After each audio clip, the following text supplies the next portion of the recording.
I'm sorry you were a child or you weren't a fan of the game. Like, sorry you were 4 years old, dude. Yeah, like, sorry we're masochists. We were out there when we were 111 losses. Like, sue me, I guess. Right, yeah.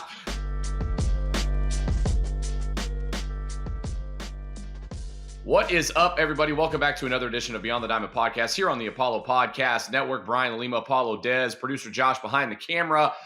Dez, Josh, the Angels came into town, got their ass whooped. Astros have their best offensive production weekend. They bang out like 16 hits, turn around, don't swing it very well, but they win the rubber match today as we record this on Sunday evening. Paredes with the OPS skyrocketing. Got one torpedo bat in the lineup. Let's dig into it. Going to be a quick, crisp episode tonight. We also have some fan voicemails to get to. Our voice line, 832-409-1558 is the number to leave us a voicemail. We'll get to those later as well. Just first thoughts, Dez. How do you think the offense looked against the Angels as they won that series? I know that you're not allowed on live shows due to contractual agreements. But if you missed it, that is confirmed. I said they were going to score 30 runs this weekend, and they scored 22. I'm ecstatic. I'm ecstatic. They needed something like this. And it started with that 14 barrage and late in the game on Friday when it felt like, here we go again. Here's the Astros that we saw in Seattle. Here we go again. 14, 2 touchdowns. Everyone had a hit, I think, except Doobie, which it's never not fun when you're that guy. It happens in baseball. But Cam Smith got his first home run. Bomb. Yeah, the Crawford boxes, of course. Paredes has 3 on the weekend, back to back days. So all in all, I mean, I think what's kind of going unnoticed a bit in that barrage of 14 hits, Ronel Blanco pitched pretty damn good. Something that he probably needed to see, something that we obviously wanted to see. So it was good to see that kind of bounce back resiliency from him. But anytime you put up, 2 touchdowns and a grand slam by Yiner, that had to feel like a mountain off his shoulders. I think he went 3 for 5. Paredes went 3 for 4. Smith went 2 for 4. It's a good day at the old Daikin Park. Yeah, Hayden Wesneski pitched good today in the rubber match. 6 innings, 5 hits, 3 earned runs, 10 strikeouts, no walks. Efficient outing for him, getting his first major league win as a member of the Houston Astros. We talked about his stuff just a couple of days ago here on Beyond the Diamond Podcast. Today, Paredes with another hit. They had 6 hits scattered throughout the lineup. Cam Smith had another one. Just for Cam Smith, he's got his average up to what? 219? Yeah, 219. OPS is 681. So you're seeing some better at-bats from him. But pitching still looking pretty damn good, Dez. So I think the biggest thing over the weekend, like you just said, Ronel Blanco, one of them, and then Wesneski getting through 6 innings, get it to the bullpen. I like what Wesneski is doing for this rotation.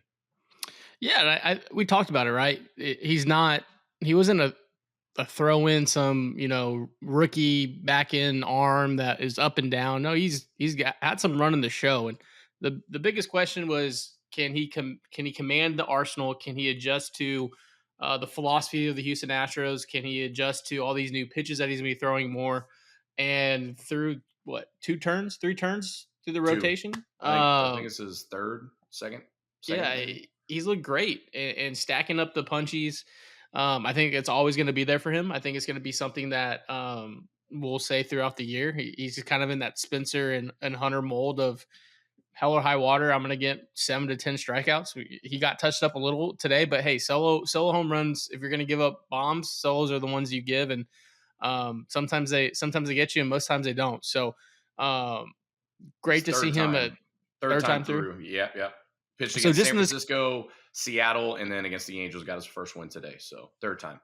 So I mean, look, his last 2 starts have been phenomenal. He obviously went 7 deep against Seattle, and then he looked great today. So also we discussed the implications of Spencer's injury and how it was all going to unfold. And I think Hayden was kind of the linchpin of holding serve. He's doing that, which is great, but also it's the offense giving you the run support, what we've seen over the weekend. Obviously Saturday in total Houston Astro fashion, following up a 14 run barrage with one solo run on Saturday. But anytime you can put up a 7 spot, you take it, and you take the series, and right almost back to 500. Yeah, it's a crazy thing. Almost back to 500, baby. Here we are again, trying to get back to 500, man. That's why that one in Seattle just kind of irks me, because we'd be sitting. But like shape perspective, I think I don't know if you've seen the standings for the West. 9-6 Los Angeles Angels are at first place, even losing 2 or 3 in Houston. The South Oklahoma Rangers are 9-7. Mariners are 8-8. We're 7-8, and Sacramento Athletics, or just the Athletics, are 6-10. So the West is jumbled up. The West is always going to be there. Quick question for you, Brian. Yeah. Do you know who is the only plus run differential in the AOS this year so far? The Houston Astros. The Houston Astros. Houston Astros. I did see that stat. Yeah. 2. Yeah, 2. I was going to say, is it like 1.5 or 2, something like that? Yeah. Rangers have a negative 19 run differential, sitting at 9-7. How? How? Baseball's stupid, man. Just what you just said. Baseball's stupid, man. Good God, man. What a negative. What did you say? Negative what? 19. 19, and they've got an above 500 record. It's crazy how baseball works. Just real quick, looking ahead, you've got the Astros tomorrow, Monday, Tuesday, Wednesday at the St. Louis Cardinals. Then they're off again on Thursday. Then they come back home to open up the Easter weekend series against the San Diego Padres. 2 of those games going to be nationally televised. FS1 on Saturday evening, and then ESPN Sunday Night Baseball, both those against the San Diego Padres. Also, some news and notes. Lance McCullers Jr. threw 4 scoreless innings and allowed 1 hit, 1 walk, and struck out 5 batters last night, Saturday night, in a rehab start against Albuquerque. He threw 61 pitches. His sinker averaged 91.4 miles per hour. He got 13 swings and misses. All those stats courtesy of MLB.com writer Brian McTaggart covering the Astros. So, hey, man, he's close. He's close. Reinforcements, baby. Reinforcements. You know who also is close? Mr. Cam Smith. I think he's very close of seeing some projected longer tenure. Sustained success. Quietly 6 for 17. Yeah. 3 runs, 6 RBIs in the last 5 games. Yeah, they've been good at bats, man. Yeah. They've been good at bats. So he made a nice play in right field. I saw the highlight of that too. Gold Glove outfielder Jose Altuve doing fine out there. Hey, he's okay. I know you. As everyone is watching, tomorrow the 14th. Sunday was Astros on the small screen, Masters on the big screen. So obviously it was a little split, but Jose Altuve had some balls out in left field today that were a little tough, that I would be like, not tough plays for a left fielder, tough plays for a second baseman playing left field for the very first time. Made it look pretty easy. So people forget he's an athlete. So, but isn't that Jose Altuve though? Like what we've seen on defense, like there's stretches where he goes and you're like, damn, that's a Gold Glover at second base. And then there's other plays you're like, oh, what the like when he when he starts running bags, it's like, what is he doing? Right. And then I think there was a couple of plays over the weekend where he tried to show off the arm a bit, and it didn't look very good at all. But then there's other times you're like, okay, it's a serviceable arm out there. And then he makes plays that look pretty good. And then he, kind of scares you a bit. But I got to give it to everybody knows I'm a big Jake Myers fan. And he's making a lot of routine plays out in center field. Oh, routine? Yeah, he does. Okay. He made a play today in that game where, ball tailing away from him, dives into the gap, makes a good play. He's a really good defender, man. Like I know I'm pretty critical of his offensive production, but damn, dude, he is really, really good in center field. Yeah. It's not flashy, but man, he covers some ground. I think that play today when on the last little wicket of his web, he gets that ball. Wicket, good word, man. Do you like that? Yeah, that's a good word, dude. So, look, his OPS fell below. I think he's at 6. He's under 650. Wasn't a good weekend. It was not a good weekend for the Perry's bet. But hey, there's a lot of baseball. We still got a month left. We still have exactly a month. Yeah. Little worried because we're building up a little cushion and we lost that cushion, but it's fine. We're resilient. Keep playing elite defense. But not for your bet though. Well, I know. Just defense. Just for the vibes. Just for the vibes. But I will say this: it's been almost 2 weeks without anyone on Astros Twitter complaining about Jose Altuve's defense. Yeah, well, now Astros Twitter is complaining about people that talk about being alive and being around when the Astros were losing 100 games a year. Did you see that battle over the weekend? I tuned out, but I did see. It's wild what people like latch on to complain about. Like, yeah, it was. What do you want me to say? We were losing 100 games. It was fun back then. Like, that's all we had. It was fun back then. It was like, so fun. Like, what do you want me? Like, I'm sorry you were a child or you weren't a fan of the game. Like, sorry you were 4 years old, dude. Yeah, like sorry we're masochists. We were out there when we were 111 losses. Like, sue me, I guess. Right? Yeah. Oh, sorry. Oh, yeah. Sorry. I didn't start watching in 2017 or probably 2015 for a lot of bandwagon fair weather fans. Yeah, man. But I put this in the group message, and I want to put it on the pod. It is very funny to me seeing Tim Anderson, the shortstop of the Angels now, and just a complete fall off of who he was. But it's also very funny to me that it was like our 5th best Golden Age team went and beat the White Sox best team since the World Series, dog walked them, and made them blow up their team. Yep. It like when you start zooming out, and the Astros could get. I mean, I still have them winning the West. They have a puncher's chance, whatever. They're just not that predominant. Like, we're going to the World Series, right? They're gonna have a lot of things go their way to be at the World Series. I still think they can be a World Series team. They have a lot of things to go their way.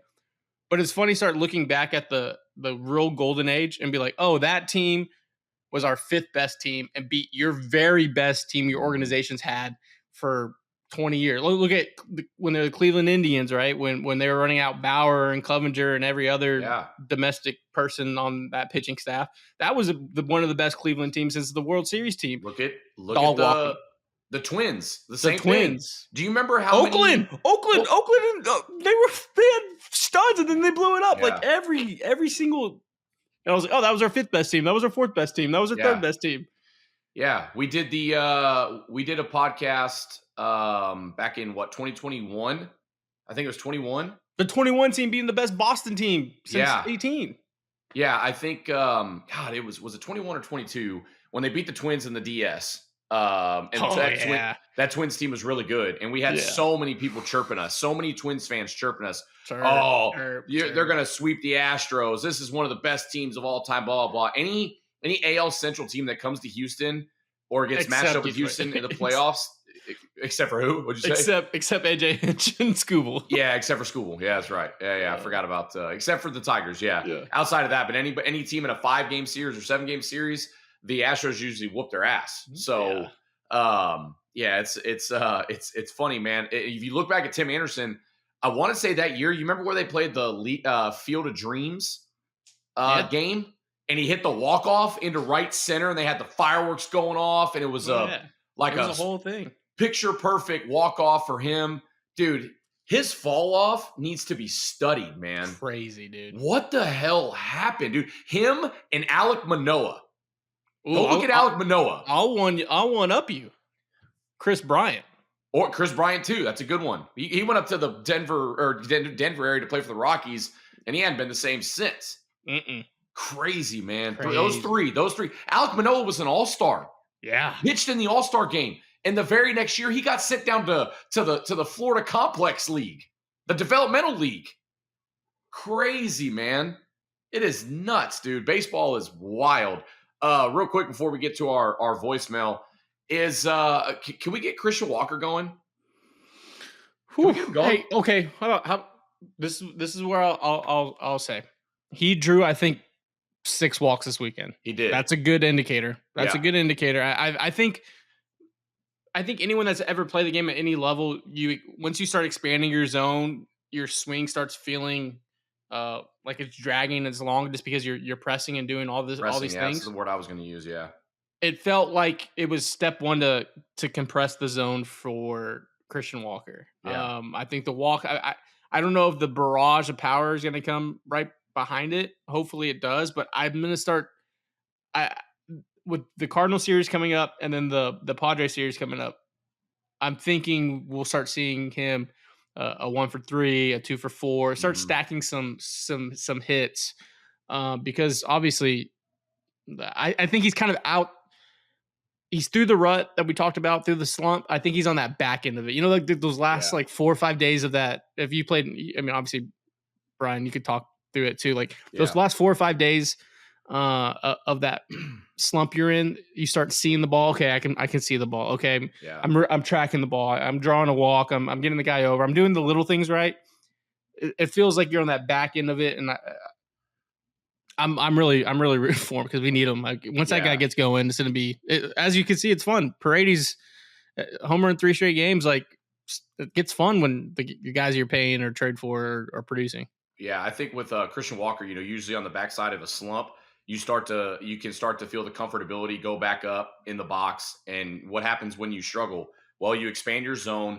Your plate discipline kind of goes out the window because you start to press. You start to try to do things outside of your norm. So him to work and have some really good plate discipline this weekend and to work all those walks, I mean, that's a good sign for him to start feeling comfortable in the box. You'll start to see barrels, even though he started out hitting 6 of his at-bats were over 100-mile-an-hour exit velo. So you'll start to see the barrels. You'll start to see better at-bats at the plate. So I think he's close as well.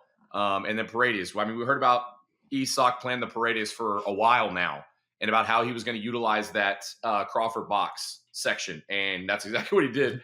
3 games in a row, a home run into the Crawford boxes. So love it, man. I think one of the cool things about one of the cool things coming out of the Kyle Tucker trade, which obviously sucked. It sucked for us. Like obviously everyone knows we had the end and we're close with Tuck. But when you made the trade for Paredes and every person's like tweeting about the graph of the overlay of home runs at Minute Maid Park of what Paredes would do, and you're just like in the back of the mind, like, yeah, I know that's there, but we have to see it. And then you see it, it's like, okay, that's really cool. Like he may mess around and get 40 if that's what he's gonna do. You know what I mean? Yeah. If he just yanks balls into the Crawford boxes, you could see 35 plus from him. So that's that's exciting to see, especially when you talk about that graph, man. When you talk about that graph and then you kind of see it come to fruition right there at Dyken Park, it's pretty cool.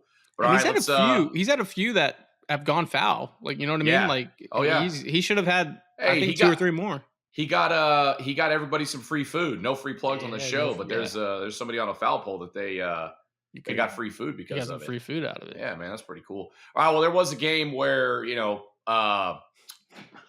wasn't very successful, and the Astros fan base pretty upset. So we opened up our phone lines at 832-409-1558. It's a listener voicemail line. I know producer Josh has got a couple of them. There was some. It was after the Seattle meltdown. Yeah. So we are now almost 5 days removed. Yep. Also, everyone watching and people calling in, thank you. 1, 2. There's like 95% we couldn't play. Can't play it. Yeah. No free drinks. No, I can't do it. I can't do drinks. Yeah. You could tell a couple people were sauced. Yeah. Lost in the sauce. There's things that we're just not going to do. We're just not going to play some of these voicemails. I mean, granted, a couple of them are pretty funny, just not pretty good. And we're not FCC regulated here on the Beyond the Diamond podcast, but we're going to keep it classy. We're going to keep it nice. I mean, you can professional. You can keep it in a locker room talk thing. There's just, the line. You just know the line. When you're calling, and look, if you want to call in and it's just therapeutic for you and you want us to be your therapist, that's fine. We will charge you. So we'll be sending those invoices out after tax season. But other than that, we appreciate the calls. Keep tuning in and keep calling in. But there's only a few. I think we only had 2 that we can actually play, like the 20.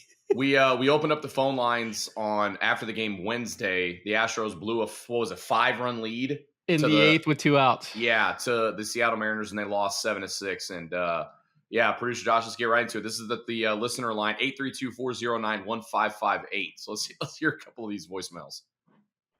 That is an utter managerial malpractice.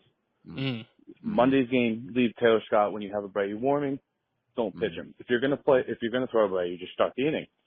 Tonight, Luis Contreras trot him out against 2 lefties. You have Okert warmed up in the pen. Why the fuck do you not throw him? What are we doing here? What are we doing? Brady completely bossed up. This game shouldn't even be close. Feel your pain, brother. I mean, he's not wrong. He's not not wrong. Right. He's not wrong. You could look at all those matchups. Hindsight's 2020. You look at all those matchups, especially when you got guys that are loose in the pen, ready to go, and you don't, and you go with your gut or the analytics or whatever. Yeah, that's kind of spot on if you really kind of look at it. What else we got, producer Josh?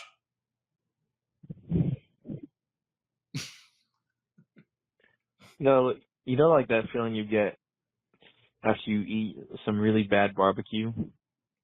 Ooh. But not only was it bad, you had to pay probably over $25 for it. Yeah. And all your friends said it was really good. It was the best new barbecue joint around town or something, and you were really excited to get it. Yeah. And then you went there and you had it, and it was just really bad. Everything was dry and chewy. That's how I feel right now, man. Very, very descriptive. That's pretty good, man. That was good. Yeah, it was good. Producer note, Josh wanted to mention people calling in. If you are going to call in and it's just therapy, just say that on the front end, because we're also not going to play 2+ minute long voicemails. We just can't.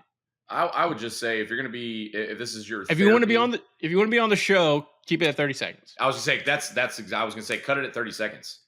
Say, hey, I want to vent. I'll get it in 30 seconds. Boom, done. We have what? How many more do we have? I think that was it. Just playing 2. Was that just 2? Just 2. Just 2. Okay. All right. Thanks for calling in for that segment. The last thing. Any vibes going in? It's a weird schedule, man. Yeah, we're come back in town, leave for 3 games. Come back in town, day off. I don't know, man.